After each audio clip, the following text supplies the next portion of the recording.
Bom dia. Hello. Good Hello, afternoon. everyone.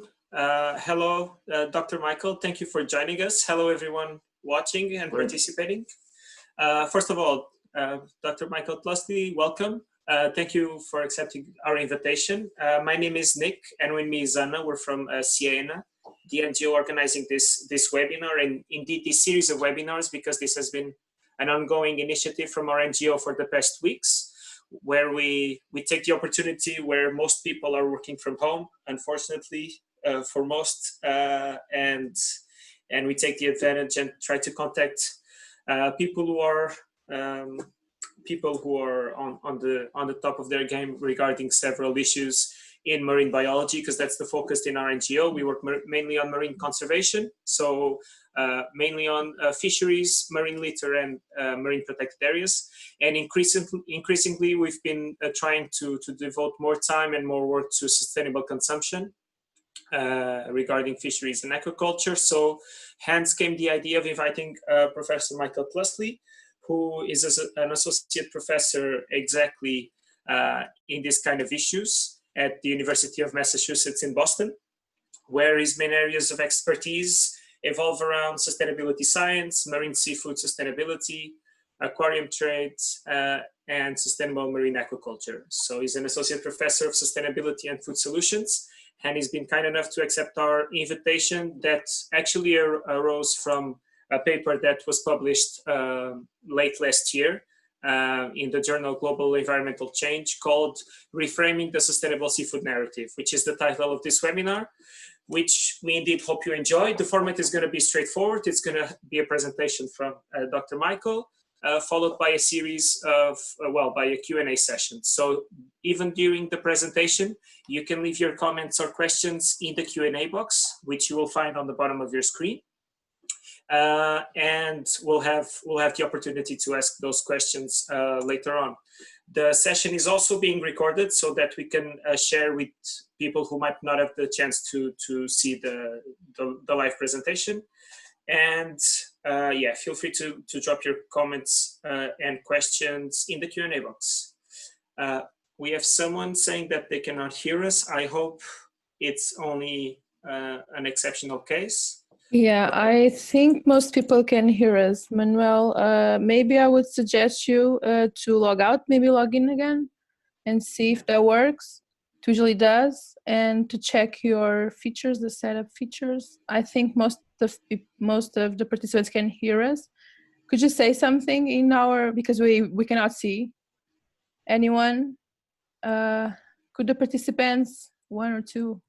Okay, yeah. Yeah, it seems to be all right. So yeah, we'll try to arrange that question with Manuel, who cannot hear it. But we'll give the floor to Dr. Michael. Again, thank you very much for your time. And I did hope the participants enjoyed the session. So thank you. And go ahead, Michael. Thank you. Thank you. Excellent. Thank you for this invitation. And since there was one question on audio, again, since I'm on quarter of the way around the world, just let me know if my audio feed ever gets a little laggy, and just give a signal and I can back up a bit. So thank you for this invitation. I greatly appreciate it. I hope everybody is healthy and staying safe in this unprecedented time.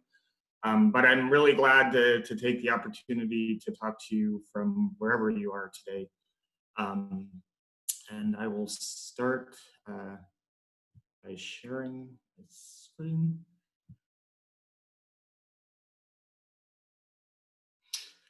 So just a little bit about me. I am an associate professor of sustainability and food solutions in the School for the Environment at the University of Massachusetts, Boston.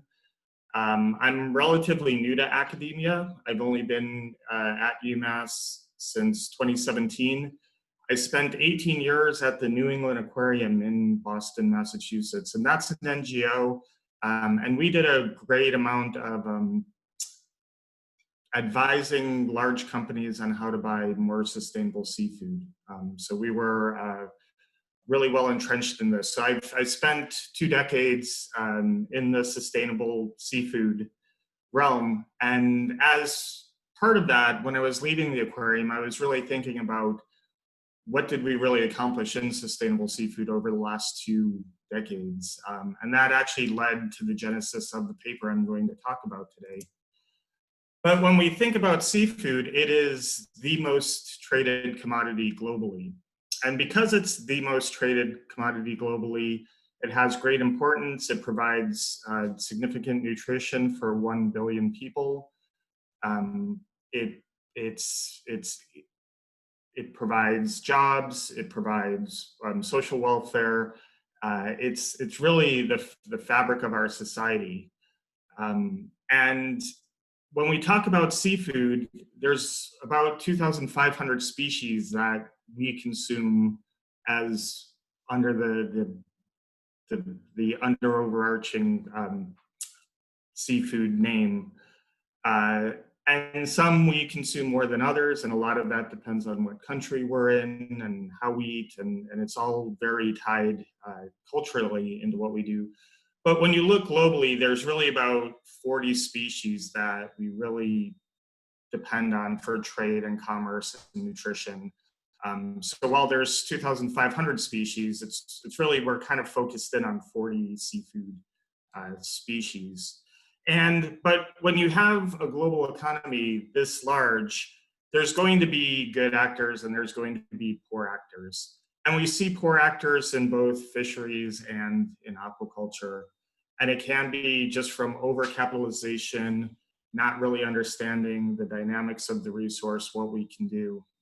And so it was these problems in both fishery and aquaculture where in the late 1990s, there was really concern that we weren't doing things right. And the biggest concern about when we talk about food and sustainability is we really want to feel good about the food we eat, okay? We don't go out and if somebody says this is unsustainable seafood, we're not going to go out and buy it. We're going to be like, oh, no, I want the good stuff. And so that really led to how can we involve the markets in ensuring that the resources are well managed. And really, it comes down to the question of how can we ensure sustainable fishing and healthy oceans? And that was really the starting point in the late 1990s. And with that, we started with certifications. We started with market initiatives where major retailers, grocery stores would commit to buying sustainable seafood. So that's what they're offering to their consumers. And this really exploded through a number of NGOs, a number of certification bodies. So MSC started in 1997, the Marine Stewardship Council, really to certify well-managed fisheries. WWF started with their aquaculture dialogues, which eventually led to the Aquaculture Stewardship Council.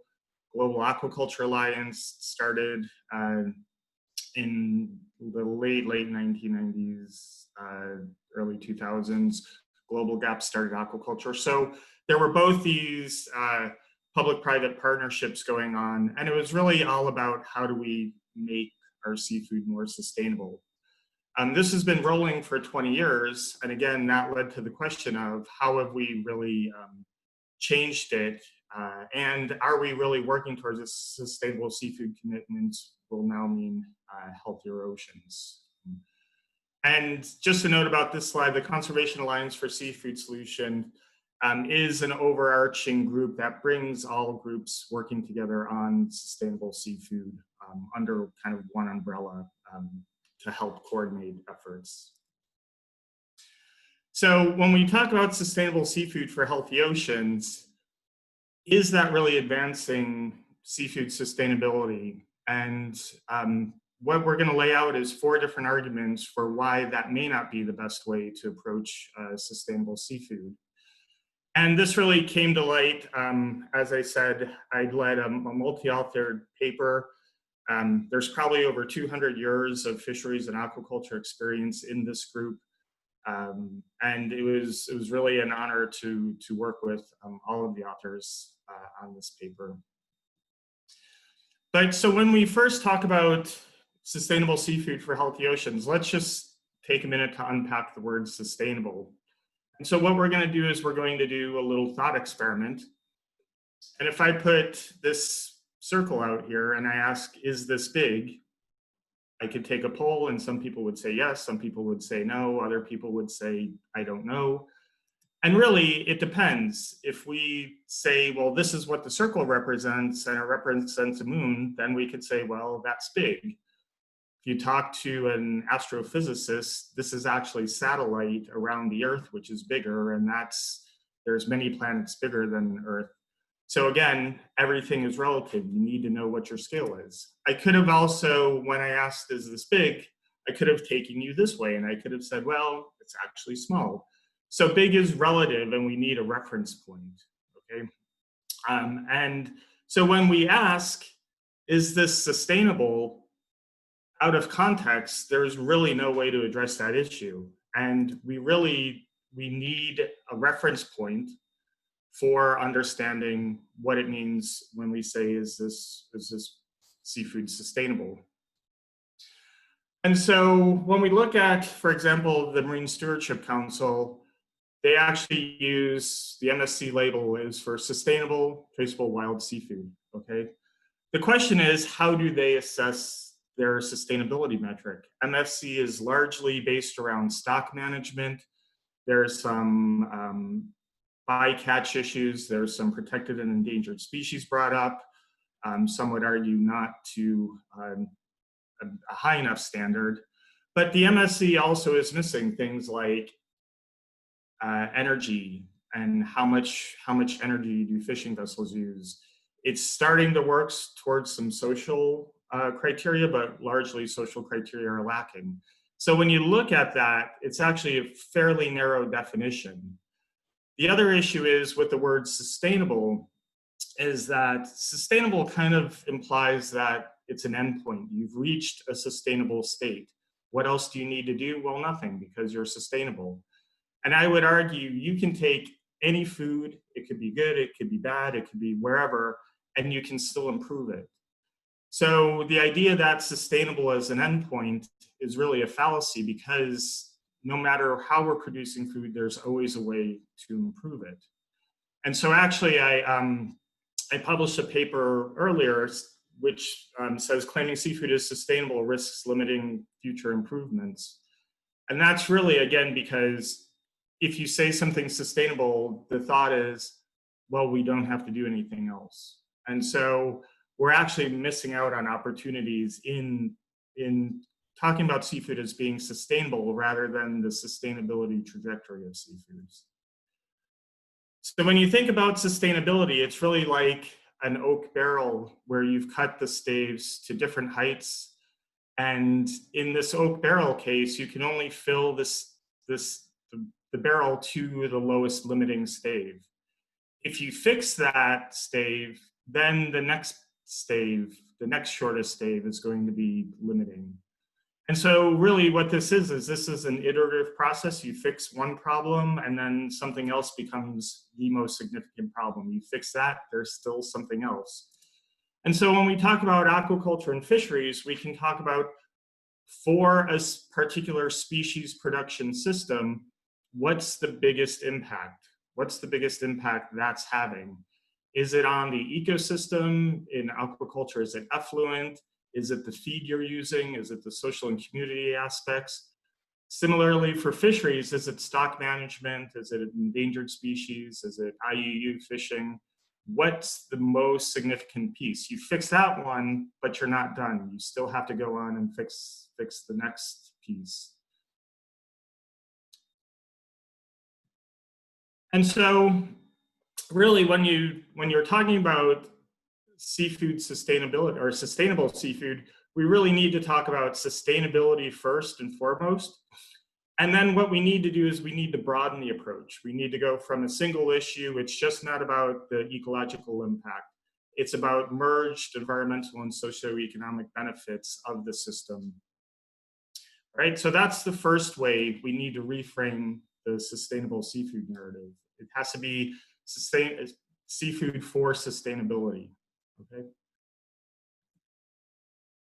The next point is we need to talk about this idea of healthy oceans and what healthy oceans really means.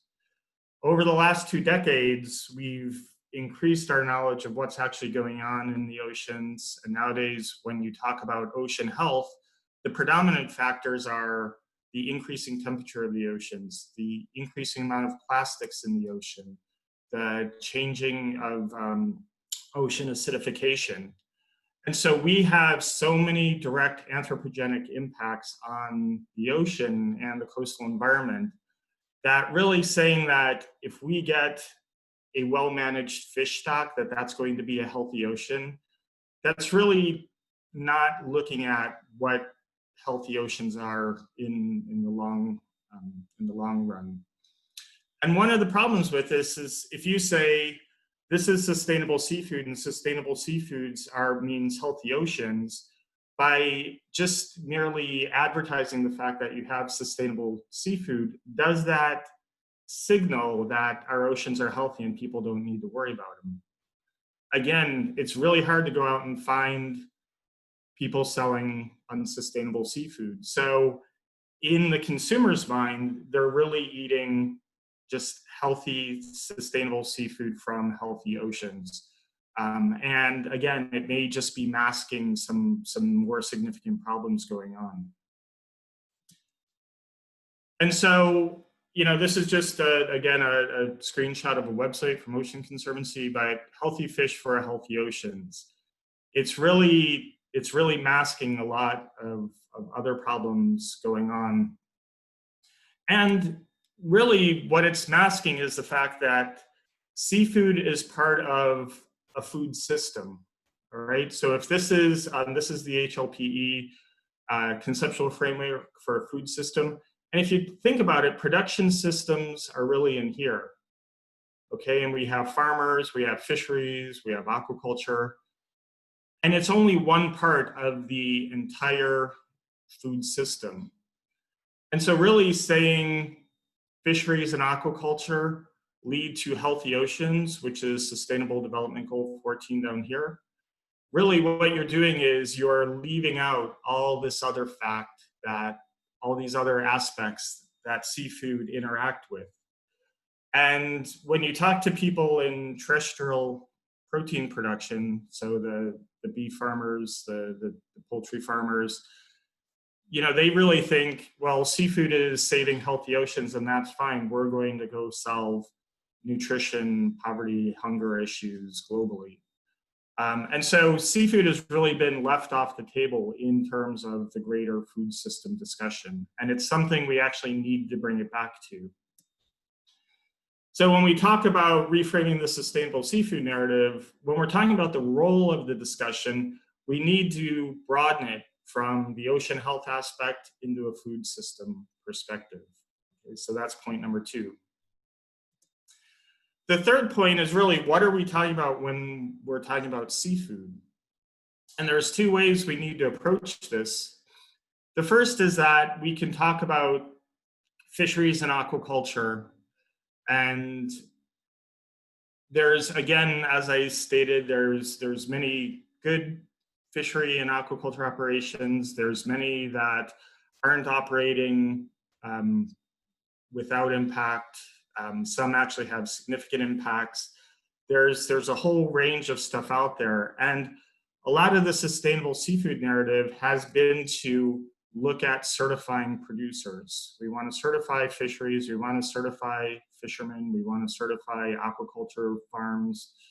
And if you look at standards map, these data are a little bit old, but if you look at 211 total standards that standards map looked at, 25% have some touch point with fisheries and aquaculture. There's a lot of standards out there controlling how the producers work, and we're trying to improve producers, okay? And while that's good, when you think about it, what happens once that product leaves the fisherman or the farm? Well, it enters a value chain. Oh, and even without certification, we've actually worked on fishery improvement projects, aquaculture improvement projects. So it's how do you work with farmers to get them up to a certified step? So, so to reiterate, you know, a lot of the sustainable seafood narrative has been helping farmers and fishermen improve their production methods to get up to a point of certification. But when you look at, in the US here, if we look at our seafood supply, once it kind of enters the supply chain, X farm, X fishing vessel, and it goes through, what we do is we start to degrade the product by wasting it. And we actually waste almost half of the seafood that enters the value chain. And food is not sustainable if we throw it away. It doesn't matter how good it's produced, if it's not getting to the consumer and the consumer is not eating it, it's going to be waste. And I can't stress this enough, because so much of the effort is looking at how do we get the producer, the fisherman, the farmer, how do we get them acting better? And then we kind of lose all sight of what that sustainability actually means. So we need to take this idea of sustainability and push it all the way through the value chain up through consumers, and increasing and including consumption. And if we overconsume, so if we're eating more than 4 ounces of fish or shellfish in a meal, our bodies don't store protein, and we actually convert that to urea and we excrete it. So we actually, through overconsumption, we actually even waste more food. So even this number at consumptive loss may be higher if we're overconsuming. But again, the point is that the focus really in the sustainable seafood narrative has been on the producer, when really what we need to do is we need to start looking at the whole value chain. We need to decrease food waste. And that has to be one of the focuses we actually do. The other way to look at the seafood portion of this equation is to think about these are all individual species. They aren't seafood. Okay, they each are caught a different way. They each have a different nutritional profile. Seafood is this amalgamation of a lot of different things, and by amalgamating it to seafood, we actually miss out on some of the nuance. So this is some really nice work from Eleanor Hallstrom and colleagues. And really what they're plotting out is for Sweden, so these data are specific to Sweden. They're pointing out the relative nutritional score, so you can have average, or you can have a greater nutritional score or a lesser nutritional score. And you can also have relative greenhouse gas emissions, so you can have average emissions, you can have greater emissions, or you can have lesser emissions. So really, this is kind of the average point here in the middle. And what we want to be is we want to increase consumption of species in this quadrant, because they're greater than average nutritional score and they're lesser than average greenhouse gas emission score. And we want to decrease consumption in this quadrant particularly, but then also the two opposite. The colors represent different groupings of fish, and in this paper they actually break it out by species. And then as reference, they also have values for beef, pork, chicken, and eggs. And so you can see there's many species that do above average nutritionally, below average from a greenhouse gas emissions, and are the species we should be focusing on. But when you say eat seafood, that's including this whole suite, and it's really not differentiating. And so really, when we're talking about impacts and benefits from seafood, we really need to start to break it out into production systems, into species. Not all aquaculture is the same, not all fisheries are the same. And so really, we need to be much more nuanced going forward, and not just lumping the seafood. And so in this case, this is something where we actually, instead of having a broad moniker of seafood, we actually need to be specific and talk about species production systems and what are, again, the risks and benefits of each of these different combinations. That's going to be tough work because, again, it's going to be detailed, nuanced work, but it's really something, if we're going to reframe the sustainable seafood narrative, we really need to do this.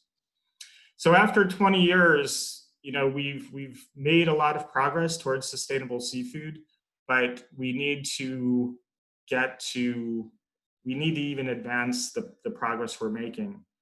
And we need to do this in light of our growing population. If we're going to put 28% more people on the planet by 2050, we need to do things better. We need to do it, and seafood can be part of that. But it's got to be part of an integrated food system where we can benefit all people across the globe. So thank you, and we can now take questions. Hello? Yes, hello. Can you hear me? Hi. Hello. I have just put in the chat box. We encourage everybody to leave their questions or comments or suggestions in the Q&A box. We still don't have any. I have plenty, so we could have the next hour talking about my questions and comments. I don't think that's very useful, but still we can.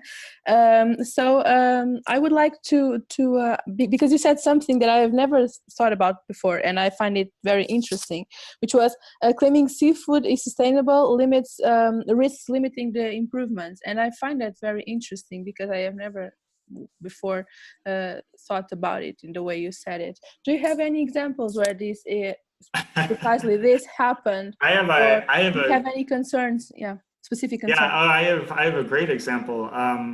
So there was an American lobster fishery just north of where I'm located, and between the boat and the processing plant, they were losing 10% of the animals through a variety of mortality issues. And once a crustacean is considered to be perished, you can't process it. There's an enzymatic process that starts breaking it down. And so I wanted to study what the mortality was between the fishing vessel and the processing plant. And I wrote a grant for this, and the grant review came back and said, this is an MSC certified fishery, why should we improve it? Well, we're losing 10% of the biomass we're taking out of the oceans without it ever, you know, it was just such a massive waste. You know, a lot of times when you put in a grant in agriculture, they're looking for a 1% return. You know, if you can improve production 1 or 2%, you're doing really great. This would be 10% right off the bat.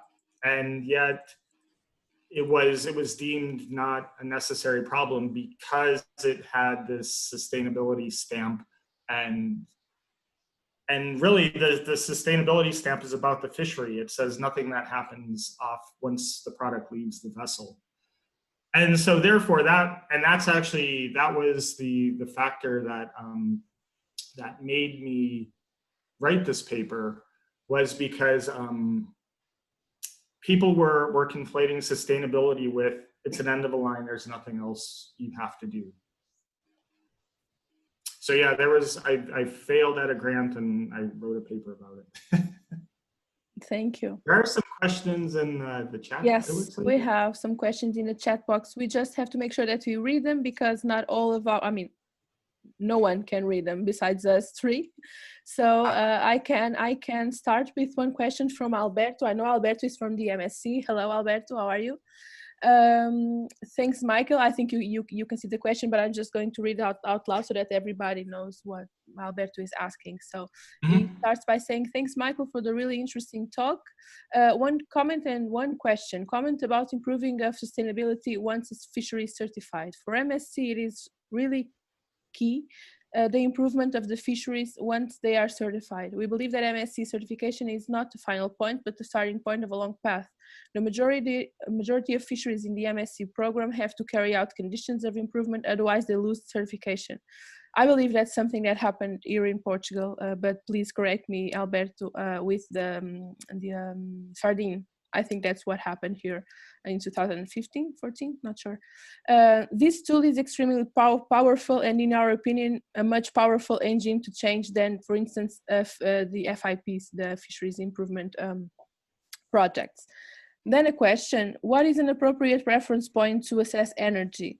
For instance, I think energy consumed per vessel, per kilo of fish caught, etc. If it is about energy consumed per kilo of fish, probably artisanal and small scale fisheries would have a worse behavior than very large scale fisheries, and this can be unfair when assessing them. Okay, thank you, Alberto, for those questions. You know, so the idea with the conditions, just in case anybody on the webinar isn't familiar with them, a lot of times there's conditions that have to be met. The MSC is not, you reach everything or you don't, you can be scored, and you can improve your score over time. And so, yes, that is a point of it. And this is where our communication has been lacking a bit. Because again, like I say, a lot of people look at MSC as it's sustainable, and therefore, if it's sustainable, it's good enough. You know, there are changes that happen through the certification process. And also, as NGOs, we did a very bad job of doing, the appropriate study would be called the before-after control impact study. So you have 4 groups and you look at both of them before certification ever happened, and then you look at those that had certification and how they changed and those that didn't have it. You know, we really, as the NGO community, we didn't, and I include myself in that NGO community, having worked in that for a significant amount of time. We didn't really do a good job of assessing the baseline we were working off of and then how we improved off of that. A lot of the change in certification happens before certification ever happens. So in the MSC process, they'll go out for a pre-assessment, and then it'll basically say, if you went through certification, would you pass? And so a lot of the benefits of the certification process happen before that approval stamp ever happens. And so a lot of it is we miss understanding what the changes are in that. And that's where, you know, Alberto, you say you believe the MSC is a much more powerful engine of change than the fishery improvement practices. Again, they're complementary, and with the FIPS leading into certification, I tend to look at them as being all the same, and you're improving different sectors of the fishery of the fishery system overall.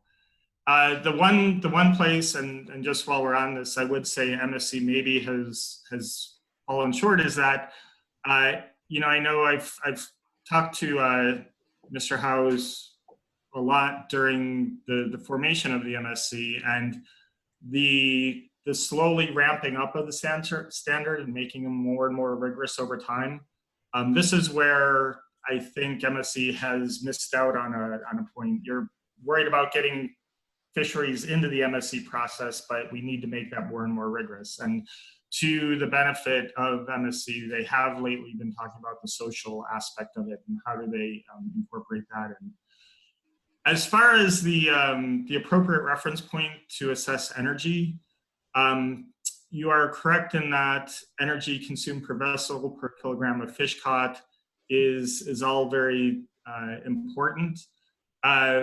We need a common metric, and the way I like to think about it is, what's the energy per meal delivered to a person? And if you go onto my website, I have a paper about energy isolines. And really, it's actually, depending on the species, the energy of production is one part of the energy, but also distributing the fish. So if you're flying product to a market, it has a much greater energy footprint than if you're freezing it and shipping it on an ocean container.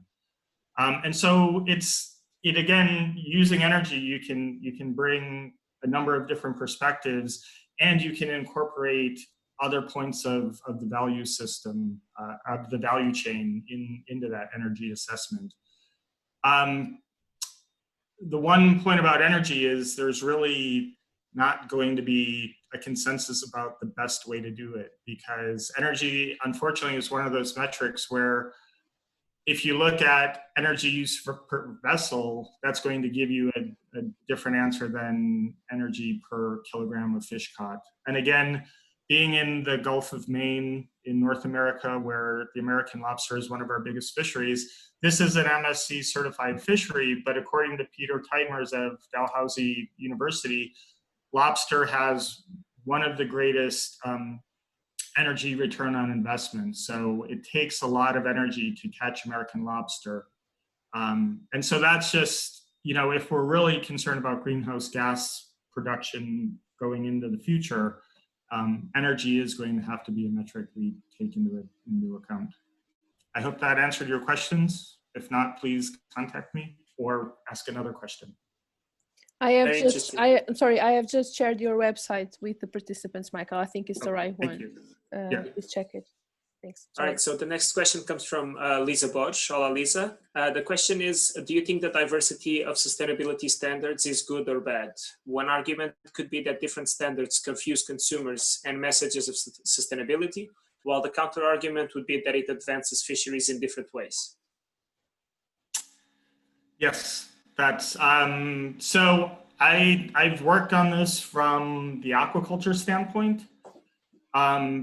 Because if you look in aquaculture, the two dominant certification schemes are really the Global Aquaculture Alliance, Best Aquaculture Practices, and the Aquaculture Stewardship Council. The formation of those really were from two different ideas. GAA was really worried about getting rid of the most impactful producers, so getting rid of the worst. And WWF, the Aquaculture Dialogues that led into the Aquaculture Stewardship Council, was really worried about kind of promoting the best actors and what demonstrates the best. And so they were operating kind of on different spaces of the impact curve. And the idea should be that you could get GAA, certified, you could make sure you're doing that, and then you could achieve a higher level certification and their, ranking. So personally, I do feel strongly that ranking, if you had, a silver, gold, platinum standard, and where you could move to different sections, that for me is the way to organize everything and get it moving together. There's an economic idea called Hotelling's law of minimum differentiation. And the idea is, if you have ice cream vendors on a beach, the way the ice cream vendors should serve the people is to be equally spaced across the beach, okay? If all the ice cream vendors are acting selfishly, they're going to be in the middle of the beach where each vendor will intersect the most number of people as possible. And if you look at the way ice cream vendors go onto beaches, they're usually all clustered where they're going to try to get to the most people. And you wonder why, how come all the ice cream vendors are there in the middle and not distributed? Well, again, because they're arguing selfishly. And this is what I worry about with standards, is that you can start with differentiation, but over time, the ones that are less rigorous they get encouraged to increase. The ones that are more rigorous may not be certifying enough, and therefore they may start to lessen their standards so that they get more product through, because in the end of the day, they are a business.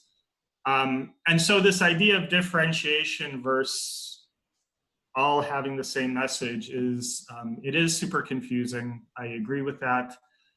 I I think if we could redesign the system, it would be to have different systems that would feed into each other. But again, that's just not really the way the business is going about it.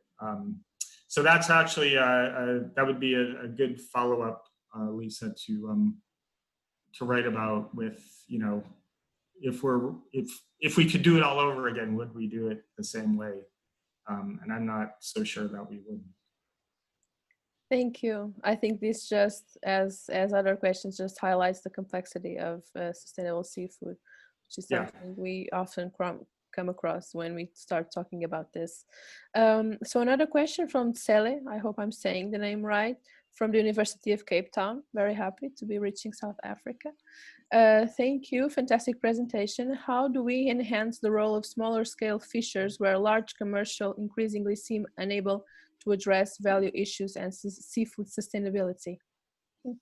Difficult question. I'm not, when you say value issues, I'm assuming you're talking social value issues. I will, if you want to, how do we enhance? If you want to just type in a quick, if that's the way we're reading that. Yeah, the small scale fishing, large scale fishing is super important. You know, in the COVID response on the East Coast of North America, we've seen smaller scale fishers be a little more adaptable in that they can go direct to consumers much easier than the large scale producers can. And so there is some, and that is, you know, you would argue it is a social value. And so there's this really interesting interplay between the big... I'm sorry to interrupt, Michael, but Tsele just clear that he or she, I'm sorry, I don't know, means value retention from primary harvesters in complex value chains. Economic value. Economic value. Yeah. So again, this is, well, I think my question was leading down the right path, where small scale fishers in this time where the entire food chains have been disrupted, the small scale fishermen are actually a little more adaptable because they can come into port and they can offload their boats direct to consumer.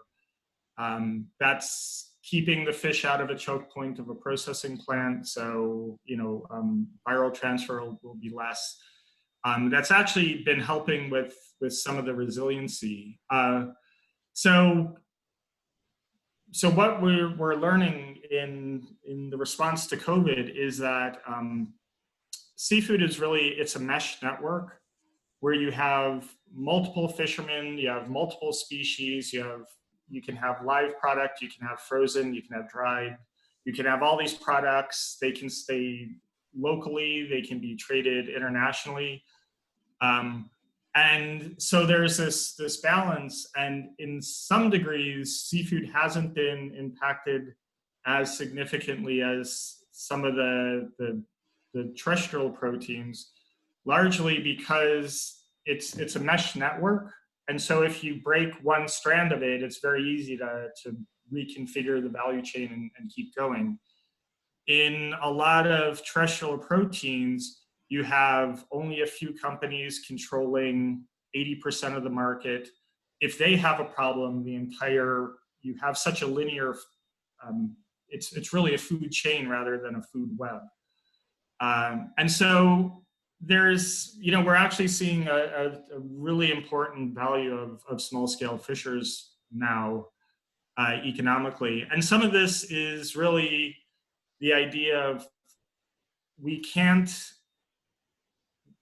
you know, we can't keep pushing food systems where food is just so cheap that the farmers and the fishermen aren't being paid for the product they're producing. You know, at some point we really need to value the independent grower and this isn't something unique to seafood. This is something you know, we see in terrestrial agriculture as well.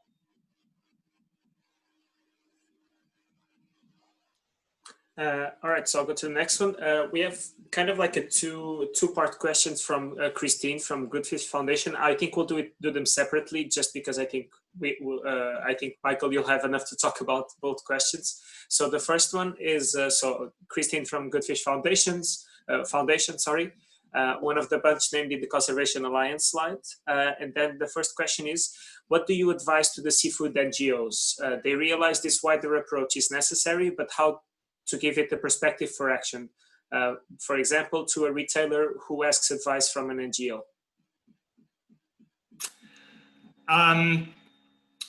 So part of the important role NGOs have is really educating the buyers. And we really just, again, we need to start having a nuanced response to this advice. So when I was at the New England Aquarium, we actually started a partnership with Ahold USA, which was, it owned a bunch of grocery stores. And we were one of the first NGO major buyer partnerships to start this whole relationship. And the buyer we were working with at the time liked it because he didn't have to read all the science literature. If he had a question, he could call us up and he could get, the best science available for that particular problem. Where it always kind of fell short is, whenever they would go out and they would want to start doing marketing, it's how detailed of an answer can you give a consumer? And this is where, I don't know, it would be interesting to hear how it is in Portugal or wherever, I know we have somebody from Cape Town. What's the relationship between people who buy sustainable seafood and how much do they want to know about their food? Are they buying it for the label and they want to know it's sustainable so they don't have to think about it? Do they actually interact and do they want to know what's actually going on? And so, this whole approach is, the one thing I think we need to do is that retailers will always default to, I would rather keep a customer than do the best thing. So if somebody asked for, a species that you don't have information on, will the retailer just source that just because the consumer wants it? Because, there's a saying, the consumer is always right.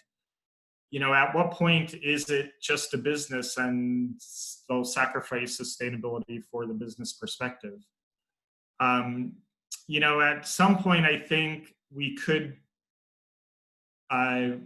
this whole space, maybe should be a little tougher. And if somebody's found, if they lose a certification, if they're caught sourcing IUU fish, maybe they should be, banished from the supply chain. And I know a lot of retailers are scared to take those actions because at what point are they the ones who are then going to suffer? But at some point, it seems like we have tools to identify product coming in that's IUU. Let's just stop it. It's, and really we need to do, it's hard to do advising work because sometimes the advice is not to do business. And that's, I think we need to get some teeth back into this situation. It's really nice that you mentioned that, because I know we have some not retailers, but representatives from retailers in our audience, and that's often a question we also struggle with. When you are advising someone, sometimes the answer is saying don't sell that, or you should reduce the selling that, and Sometimes people just want to buy it, and then the retailers are left with a very difficult choice, which I understand, of course. And one of the discussions the NGO groups have is they call it the off-ramp. If you're trying to work with a fishery, a farmer, a retailer, and they get to a point where they think they're good enough, the question is, do they just stop the improvement because they can still go sell their product somewhere? And so that's really always a big concern, is that if you put up a really high bar in one place, there's still going to be places for those products to get into the market. Yeah. And so that's where, greater cooperation globally would be great. Not all countries are operating even at the same level in terms of what the consumer wants. And so this off-ramp is a really significant problem, and one that will always need to be addressed. Yes, I do agree with you. Another question from Christine. Hi, Christine, I hope you are okay. Is regarding fish welfare, which is something that many NGOs have started to work on lately. And she's asking, consumers expect us to include this as well. How to deal with this aspect of sustainability? I think this is rather new, this concept of fish welfare and animal welfare in general, and fish welfare. Yeah. Do you have any regards? Yeah. Where is the fish welfare? It's in the open folder in the Q&A. It's the first one. It's from Christine Apsel. Oh, okay. In the Q&A. Yeah. Again, it would be interesting to know what the global consensus is on this. In the United States, we have some people very, very concerned about ethics and welfare, and some who, fish don't feel pain. And part of this is it's really not. But I have a chapter coming out on aquaculture. It should be out this year. And it's really fish welfare as a foundational element of sustainability. And if you think about it, if you aren't, from a farming perspective, if you aren't taking care of your fish and they're dying, that's food loss, which is a sustainability issue. You're wasting feed, you're wasting space, you're wasting time, you're wasting energy, you're wasting the fish. And so really, welfare is one of the ultimate impacts of sustainable production.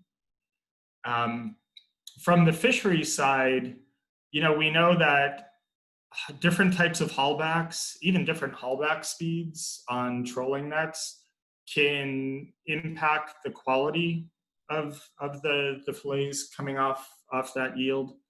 Well, what does a poor quality fillet do? It has a shorter shelf life, which leads to greater waste. So fish welfare actually is a fundamental piece of the sustainability issue. And so,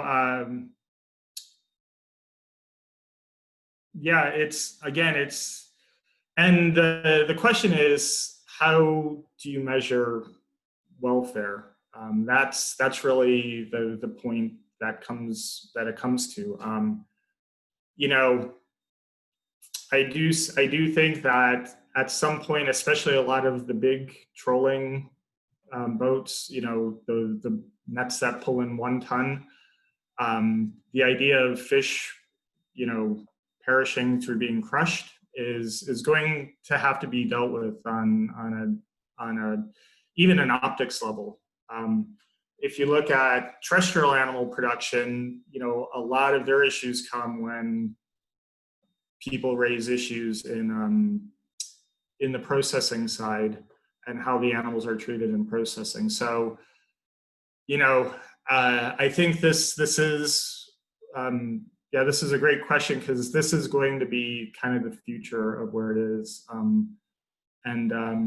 if anybody, when that chapter gets published, I can give it to Anna and she can distribute it. Or, but yeah, yeah, welfare, fish mortality, fish health, all these things tie in so tightly with sustainability. I would ask you to send me the chapter when it's ready, and you can share it so that I can share it to everybody that attended the webinar. Thank you. Yeah. Yeah. All right. So next questions come from Rita Silva. Thank you, Rita. She says, thanks for the great talk. You mentioned the fishery certificates with focus on the legal trade. So what is your opinion on the illegal trade? Do you think it's worth focusing on it, or is it currently at a low scale? Well, part of the illegal trade is we don't know what scale it is. We can make an estimate. And it also depends on what your definition of illegal trade is. So I've done a lot of work in live fish that are caught and traded for home aquaria. And we did a project in the Philippines, and 50% of the fish leaving the Philippines for the home marine aquarium trade, so a very specific fishery, but 50% of the fish were illegal because there was tax evasion happening on the export documentation. There's a number of ways to be illegal. You know, there's been issues in pretty much every certification scheme. At some point, somebody's going to try to falsify information. And so it's a significant problem. Through our wildlife trade, we've actually been working on paperwork documentation for how do you actually track what is legal, what is illegal. And a lot of that is building appropriate databases. In the United States, we now have a program called the Seafood Import Monitoring Program, where any wild fish is supposed to have, for 19 species, not all species, just 19, but any fish coming in is supposed to be tagged back to the vessel it was caught on, which is good. But the question is, who's checking that those are all legal vessels? Who's doing the checking on this? They're collecting information, and then this information kind of goes into a black hole, and nobody knows what happens to it. So if you really want to stop IUU fishing, there's ways to track boats that have been tagged for IUU fishing and make sure that product's not hitting markets. Again, you then get into the problem of that off-ramp, and if you have illegal catch, somewhere at some point somebody's going to buy it, or it's going to be scrubbed enough where you lose all information on what the legal trade actually is. And so there's some established shipping routes coming up. Things initially going to Malaysia, then into China. Again, that's usually a way to hide country of origin on things. So there's a lot of patterns that are approving. I think if we really want to value the entire fishery and aquaculture industry as we can, illegal trade is going to be critical to address and to stop the best that we actually can. For sure, yes. Another question from Shayla. Hey Shayla, hope you are okay. Great work, and thank you for your talk. I would like to know, what is your opinion about the consumer's role in this narrative? Why seafood consumers are not included in the broad to narrow approach for sustainability? I think Shayla is referring to the graphics you showed us. Yeah. The black, right. The yellow and green, yeah. Right. Yeah, that's a great point. And, you know, part of it is the narrative is really being controlled by the retailers and the NGOs involved in it and what's being put out there. Yes, consumers are implicit, and we have this go around all the time with consumer, you know, who really drives the value system. If you talk to retailers, they say they buy products that the consumers want to buy. A lot of consumers say they buy products based on what's in the store. So there's really kind of nobody's taking ownership of saying this is what needs to be out there for those reasons. And likely everybody is right. Consumers do have preferences, but if you don't see your preference, you either go without it or you substitute. And so, it's really the kind of substitutability. The other issue with consumers is not all consumers are not a homogeneous bunch. In the United States, they estimate 25% of people don't eat seafood at all. So, if you have a small amount that are really paying attention to it, a large amount who are not paying attention to it, and then a small but significant amount that just don't even engage with it, it really becomes, the consumers are really super heterogeneous. And then the different vendors, so in restaurants, some restaurants will give you all the information, some restaurants don't give you any information. We are working on a paper on menus from chain restaurants in the United States, and a chain restaurant is any restaurant unit that has more than 20 stores, so the kind of bigger restaurants. And a significant number of those don't actually label what their seafood is, to a species, to a production type. So, a lot of them will have fish tacos or seafood chowder, and you don't actually know what you're getting. And so that's in the chain restaurants, which sell a lot of seafood, in the US. So, if consumers really want the information, they can do that. And again, going back to the Conservation Alliance, one of their big things is ask questions. Do vendors know where they're getting their, do they know what they're actually getting? They may not communicate it, they may know. And so, yeah, that's why we didn't go after the consumer explicitly, because they're really not in control of the narrative of this. They're almost reacting to what the narrative is. Yeah, it's a good point. And also what we see a lot is you can give the consumer the idea that, okay, this is this species and it was caught in this area of the ocean by this net, but then that doesn't mean much to the average consumer because they don't have the background information to allow them to do that decision. So we have another question from Alberto Martin. What do you think about the GSSI, the Global Sustainable Seafood Initiative? Do you think it's useful to recognize credible systems, or it adds even more confusion? A conflict of interest statement. I actually worked on some of the GSSI. I worked on the process standard for it. I wrote a paper that you can find on my website about looking at different aquaculture standards, and can you look at from a breadth and depth. So how many of the FAO criteria do they cover, and then do they just say, meet the rule? Do they have a BMP? Do they actually have an aspirational metric? And I was really interested in the idea of ranking.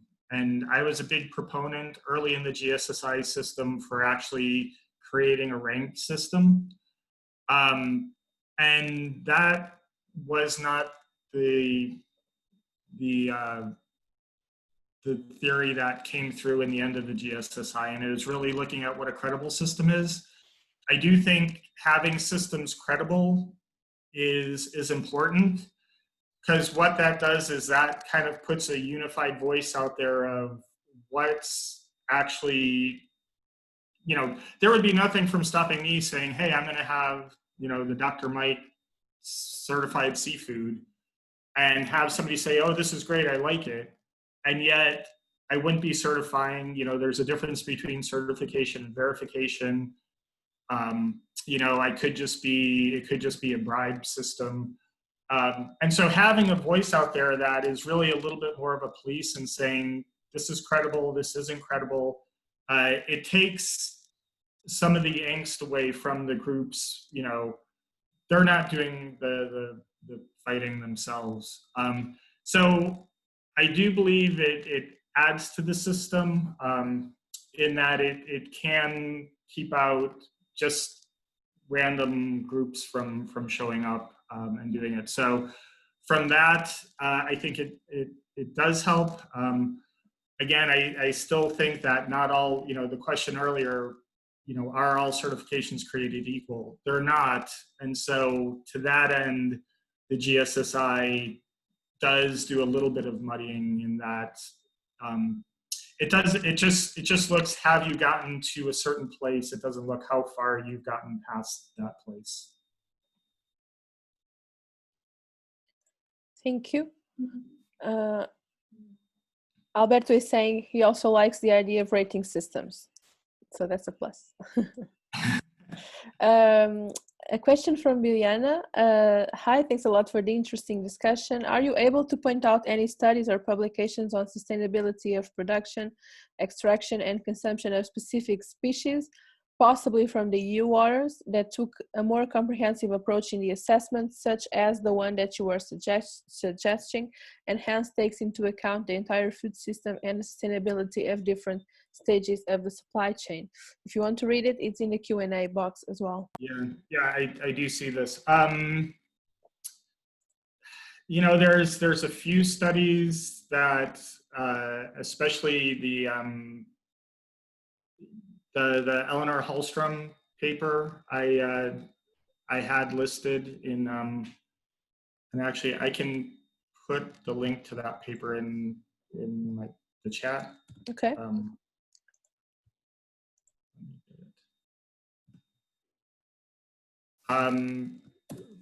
Frederica Ziegler is, she is doing some really great life cycle assessment work. So she's one of the authors on the Hallstrom paper. And you know, they're putting it through, again, they're looking at nutrient density. So they take a number of different nutrients and create a score for them. I believe that one is only just to ex-vessel. Well, no, it was for Sweden, so it must have been delivery to a Swedish market. So that would be a place I would start to look for some of these a more holistic approach to looking at impacts. Again, I think the life cycle assessment work is going to be, and this actually goes to Albert's earlier question on energy. You know, really, we're going to have to start looking at life cycle assessments to help get this entire food system perspective going. All right, so we have another comment and question from Tsele. In South Africa, we have a prominent sustainability label that has influenced retailer decisions around which seafood they buy. The public is increasingly being aware. However, a big caveat is that seafood consumers are at the same time uninterested in whether product is coming in from global markets or whether it's caught locally at the expense, of course, of local fishers. Mm-hmm. And then the rest of the comment is one of the impacts of COVID is that seafood value chains are increasingly terminating in local markets. While this may be a good thing, local prices cannot compete with prices internationally. How are some of the ways we can ensure the momentum of this shift to local without comprising the earnings of the industry? Well, there's a lot to unpack in that. Yeah, there is. Yeah, you have time. You know, there provenance and local food supply is always something that's being, you know, increasingly discussed. You know, and how much do consumers value a local source of food? Yeah, again, on the price, when there's many countries that produce high quality seafood and then export it because the money they get buys them more local goods, in the case of some countries, beans and rice, and if you can buy more food, if you can sell something and then get more provisions than what you can sell, there's these bigger market dynamics at play. I currently have a student from Nigeria, and she's looking at this why are they producing fish and then exporting it when the country imports a lot of fish and there's a local need for the fish. So what sets up these dynamics by when you export and when you not, are things available? And there's just so many things going on with the local price and what sets, what's for the local fisher person. Is it easier just to sell to an aggregator who then exports it? Is it easy? I know a lot of fishermen, spend half a day out on the water and then they don't want to have to go and spend the next half of the day of selling their product. So for a lot of fishermen, it's what's the easiest thing for them to do.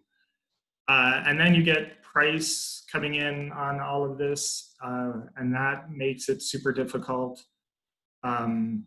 So this is really, again, looking at the socioeconomic value system of the entire food system, because now you're talking about imports, you're talking about, again, do you have local consumption? Do you export it? So, some of the things, that have worked in the United States are community-supported fisheries. Fishermen selling at smaller, smaller markets, vegetable markets. You often see seafood vendors showing up in those areas, trying to actually create those direct-to-consumer linkages. Those are some of the things the fishermen are dealing with, but it's big. And then, you really need to, then there's the whole government subsidy of fisheries, and how does that start to shift market dynamics? So yeah, that's, if you want to contact me offline and we can discuss this more. There's so much packed in that one question. I don't think I did it justice in the answer. Sorry. Thank you for being available. I think, do you mind if I share your email when I send the recording to everybody? Do you mind if I share your email with the participants? No, and I'll put it right here. Cool, thank you. Thank you. Actually, you were talking about more direct selling to the consumers, and I was remembering that here in Portugal we have at least one or two examples of projects, and we have at least one person in the audience that was quite involved in that.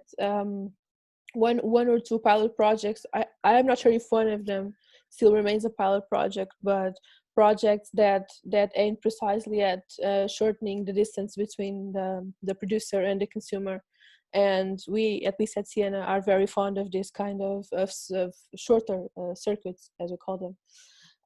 So we have one more question from Mariana, but since we still have 10 minutes, I would like to maximize our time here, and I have a question of my own.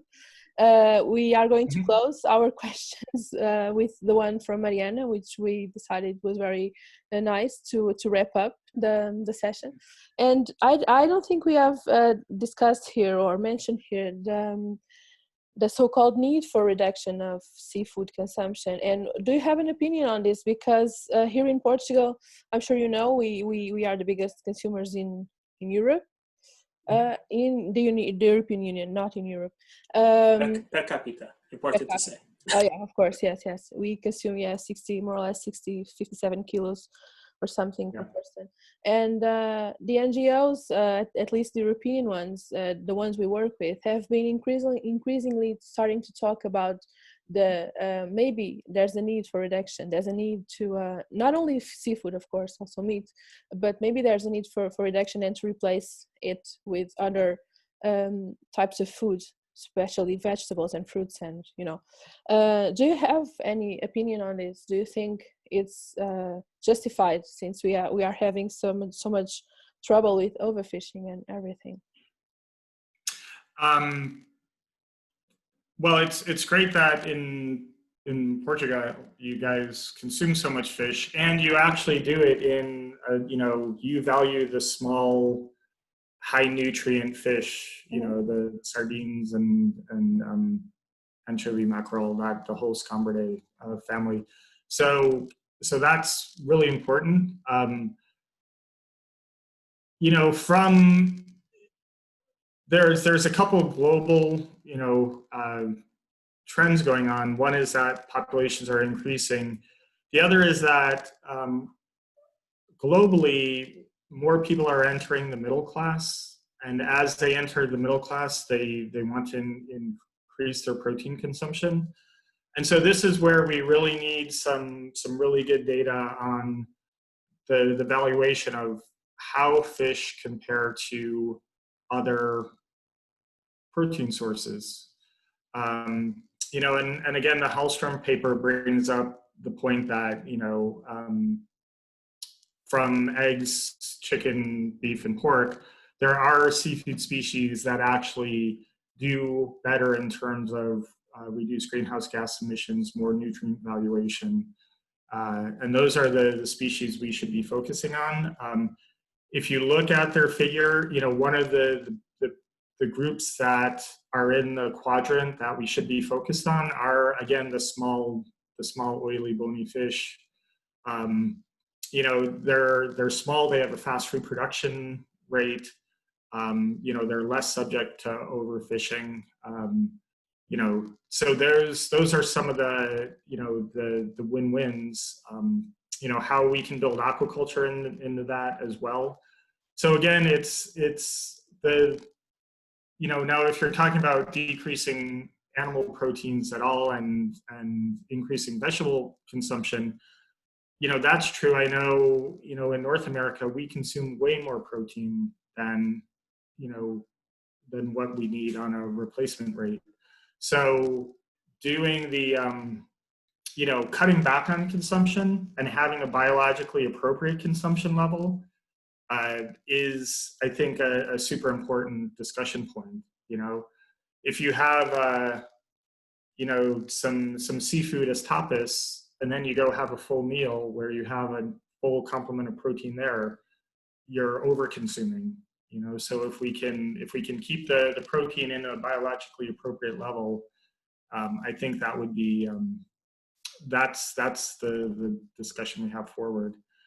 The importance of fish for omega-3, long chain omega-3 fatty acids is really important. And the way we eat seafood in the United States, our top 3 species are shrimp, salmon, 70% of which is farm salmon, 30% is wild, and then tuna, canned tuna.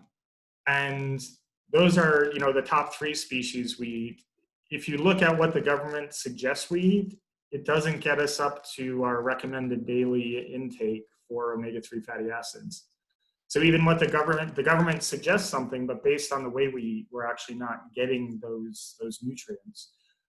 Which means then we just have to try to make it up in other ways. And it's, long chain omega-3 fatty acids are super important from marine derived sources. And so, again, we need to think about what are we doing, globally, socio-ecologically, also nutritionally, and we need to start putting all these things together.